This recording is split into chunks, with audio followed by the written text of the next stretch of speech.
2021.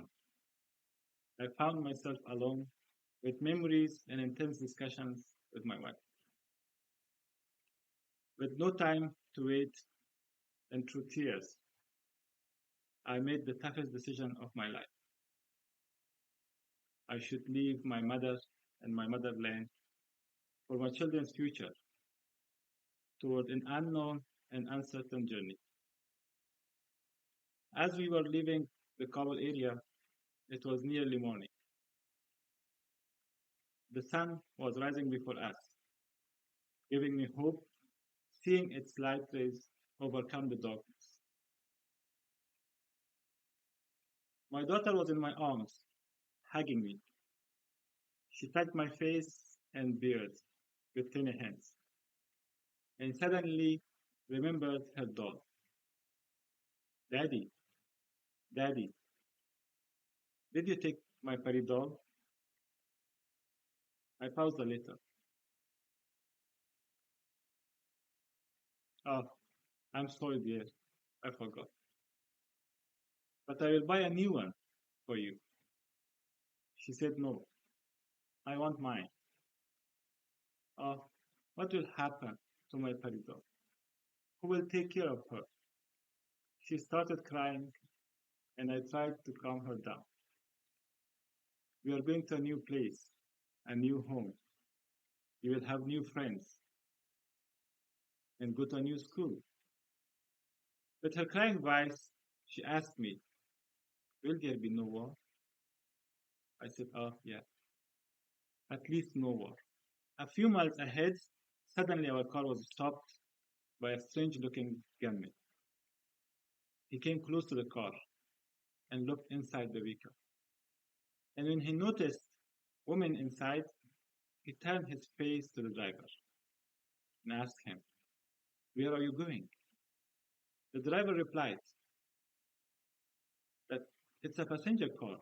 We came from Kabul and are going to Mazar.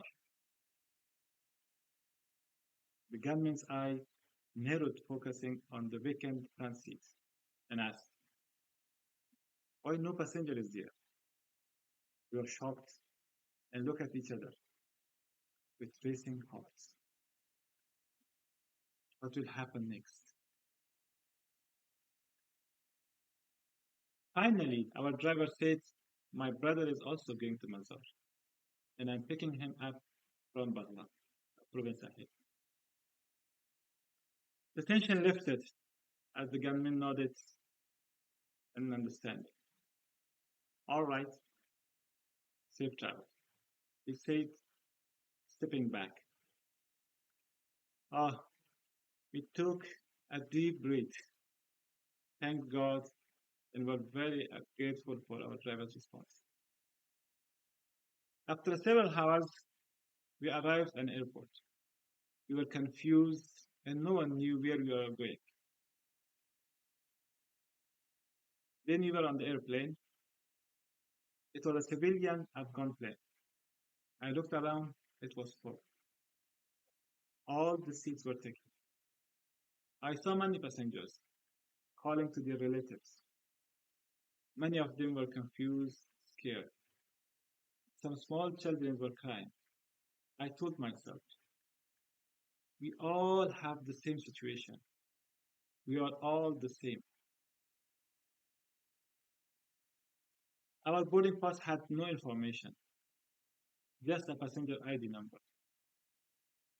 The air hostess came and said, there are a few seats at the back.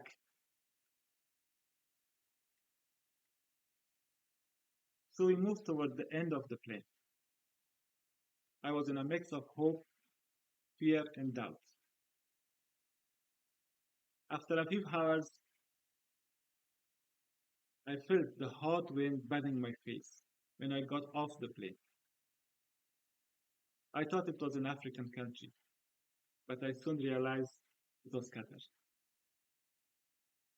Now I had left my beautiful country and everything behind. We were in Qatar camp for 21 days, facing many challenges and uncertainty. Finally, we moved towards a more reliable faith.